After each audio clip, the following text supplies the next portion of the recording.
JPS Techno Courses Medical Coding, SAP FICO, SAP ABAP, SAP Security. For contact.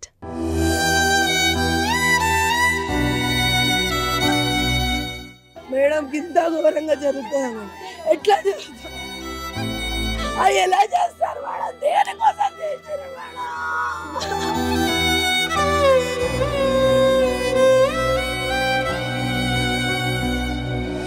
అంటే ఆడపిల్లకి రక్షణ లేదా madam? ఆడపిల్ల కోసం చేశారా లేకపోతే ఇంట్లో ఏమన్నా తీసుకెళ్ళడానికి చేశారా? ఇది ఎలా కనుక్కోవాలి? నా చిట్టి తల్లి, నా చిట్టి తల్లి, నా చిట్టి తల్లి.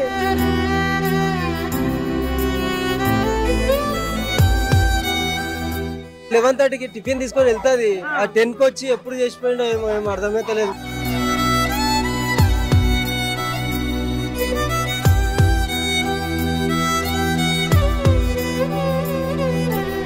కూకట్పల్లిలోని దయారగూడ కాలనీలో ఒక ఇన్సిడెంట్ జరిగింది.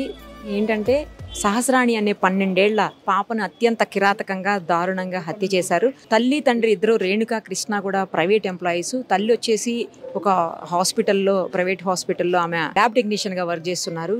ఫాదర్ వచ్చేసి బైక్ మెకానిక్ అని చెప్తున్నారు. సో వాళ్ళకు ఇంకో బాబు కూడా ఉన్నాడు. అయితే ఆ పాపకి ఈరోజు స్కూల్లో స్పోర్ట్స్ డే సందర్భంగా హాలిడే ఇచ్చారని, అలాగే ఆ పిల్లోడు మాత్రం స్కూల్కి వెళ్ళాడు. ఆ బాబుకి లంచ్ బాక్స్ తీసుకెళ్ళమని చెప్పేసి లంచ్ బాక్స్ అంతా రెడీ చేసి క్యారేజ్ కూడా రెడీ పెట్టి వాళ్ళ మదరు డ్యూటీకి వెళ్ళిపోయారు, ఫాదర్ కూడా వెళ్ళిపోయారు. ఆ సమయంలోనే 12:30 వరకు కూడా బాబుకి లంచ్ బాక్స్ ఇవ్వకపోయేసరికి స్కూల్ నుంచి ఫోన్ వచ్చిందని అప్పుడే ఫాదర్ ఇంటికి వచ్చి ఏంటి లంచ్ బాక్స్ ఎందుకు ఇవ్వలేదని వచ్చి చూసేసరికి ఆ పాప ఇదిగో ఇదే రూమ్లో విగతక జీవిగా పడి ఉన్నటువంటి పరిస్థితి. బయట లాక్ చేసేసారని చెప్తున్నారు. 4-5 చోట్ల అమ్మాయిని కత్తితోటి ఘాట్లు, చాలా పెద్ద పెద్ద ఘాట్లు ఉన్నాయి. అలాగే మెడ మీద కూడా కత్తితో కోసేసినటువంటి పరిస్థితి. అయితే కింద నుంచి ఇది 3rd ఫ్లోర్లో ఉంది ఈ బిల్డింగ్. పైన 2 రూమ్స్ పెంట్ హౌస్ లాగా ఉంది, 2 రూమ్స్ ఉన్నాయి.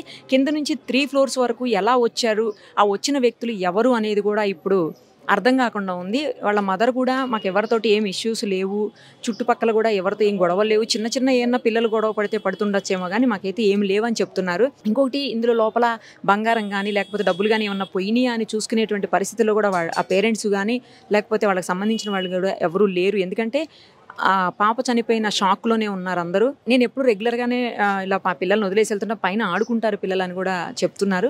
మరి ఎవరు వచ్చారు, ఎందుకు వచ్చారు, ఎలా వచ్చారు అనేది కూడా అర్థం కావట్లేదు. ఎందుకంటే బిల్డింగ్లో సీసీ కెమెరాలు లేవు. అలాగే ఈ బిల్డింగ్ని ఫేస్ చేసేలాగా ఎదురుగుండా కానీ పక్కకు కానీ ఎక్కడ సీసీ కెమెరాలు కనిపించట్లేదు. ఉన్నటువంటి సీసీ కెమెరాలు కూడా కింద కిరాణా షాప్ ఒకటి ఉంది, తర్వాత ఇంకొక పక్కన లేన్లో ఒక సీసీ కెమెరా ఉంది, కానీ అవి రెండు కూడా అదర్ సైడ్ ఫేస్ చేసి ఉన్నాయి. ఇంకొకటి ఇటువైపుకి ఫేస్ చేస్తున్న ఒక కెమెరా ఉంది, కానీ అది బ్లర్డ్గా కనిపిస్తుంది, దాంట్లో ఏం విజువల్స్ కనిపించట్లేదని చెప్పేసి ప్రాథమికంగా పోలీసులు చెప్తున్నటువంటి సమాచారం. ఇంకా పూర్తిగా అవన్నీ తీసి చూస్తే ఏమన్నా తెలుస్తుండొచ్చు ఎవరొచ్చారు ఏంటి అనేది. జనరల్గా కింద నుంచి 3 ఫ్లోర్స్ వరకు రావాలంటే కింద floor, first floor, second floor ఇవన్నీ దాటుకొని రావాలి.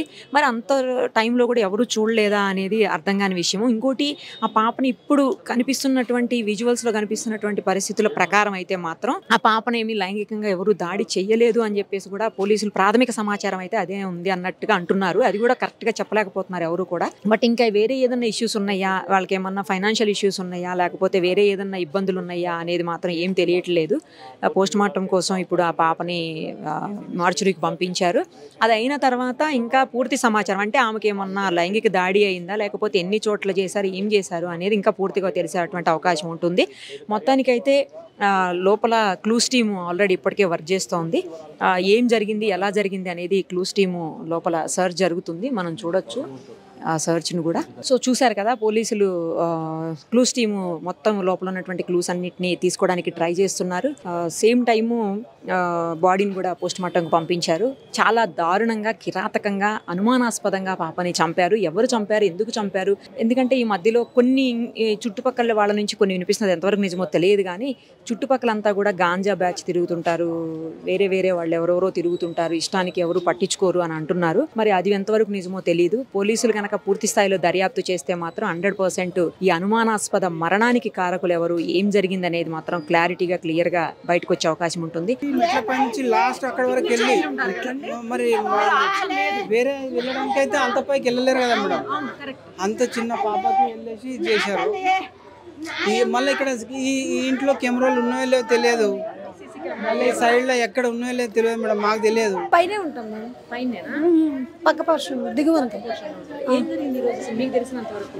ఏం జరిగిందో ఏం తెలియదు మ్యామ్. 12:30కి ఆయన లంచ్ ఇవ్వడానికి వచ్చారంట. ఇంతలోగా అంకులు కేక్ వేసి పైన ఏమో ఏడుస్తున్నారు చూడుకో అంటే చూసేసరికి పాప బ్లడ్లో పడి ఉంది. మొత్తం పొట్టలో 2-3 సార్లు పొడిచడం, పేక్ కట్ చేసిండు. మా హస్బెండ్ పక్కన ఉన్న ఆమె, ఒక ఆమె కింద కిరేకున్న ఆమె, ముగ్గురిపై ఫస్ట్ చూసిండు. వాళ్ళ డాడీ ఫస్ట్ చూసిండ్రు. వాళ్ళ డాడీ గట్టిగా ఏడవగానే ఎందుకు ఏడుస్తున్నారని పోయి చూసిండ్రు. ఎవరికి తెలియదు, ఆయన గడియ పెట్టి పోయిండంట. కింద ఫ్లోర్లో ఉంటాం. లేదు, మాకు చివరి పోర్షన్ అంటే పోర్షన్ ఇది మెట్లు అవి కదా, మాకు తెలియదు. మా లోపలనే తెలియదు అనమాట, మాకు వెళ్ళేది వచ్చేది తెలియదు. అట్లా లేదు లేదు మాట్లాడుద్ది పాప. పిల్లలు మాకు ఇద్దరు అమ్మాయిలు, మా ఇద్దరు అమ్మాయిలు ఉన్నారు. అందరూ కలిసి ఆడుకుంటారు. గమనించలేదు మేము అంత గమనించలేదు. నేను 11:20కి వెళ్ళిపోయినాను, 2కి వచ్చాను. ఇప్పుడు అయ్యి జరిగిందని తెలుసు. లేదు మ్యామ్, పనికి పోతాం. లేవు, చుట్టుపక్కల ఉన్నాయి అంటారు, ఎంక్వైరీ చేస్తున్నారు. మా బిల్డింగ్లో ఎదురుగా బిల్డింగ్లో పక్క బిల్డింగ్లు ఉన్నాయి, అవి ఎంక్వైరీ చేస్తున్నారు. నేను ఇప్పుడే వచ్చానండి. వచ్చేసరికి మాకు ఫోన్ చేసిరు, తెలిసి ఇంకా హడావుడికి వచ్చేసాం అంతే. బాగా కేవీ బేగంపేట. అంటే వాళ్ళకి స్పోర్ట్స్ మీట్ ఉందని కొంచెం బ్రేక్ ఇచ్చారు. కొంతమందికి ఉంది, ఇప్పుడు ప్రైమరీ సెక్షన్ కాబట్టి బ్రేక్ ఇచ్చారు. 6th క్లాస్ డి కోడలు అవుతుంది. చాలా షార్ప్ పాప. నేను 4 రోజుల కిందట మాట్లాడిన. అది తెలీదండి, మీరే తెలుసుకొని వాళ్ళకి న్యాయం చేయాలి, పేరెంట్స్కి న్యాయం చేయాలి. మీరు మీడియా పర్పసే మాకు హెల్ప్ చేయాలి. ఏందనేది మీరు అది మనకు తెలీదండి. మేము ఇప్పుడే వచ్చాం, పైకి కూడా వెళ్ళలేదు. మేము వచ్చేవరకు బాడీని తీసుకెళ్ళారు. నాకు తెలిసి 4 years.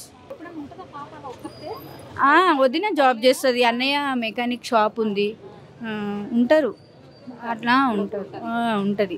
స్కూల్ ఏమీ లేదు, మరి ఏం జరిగింది అనేది మనకేం తెలీదు.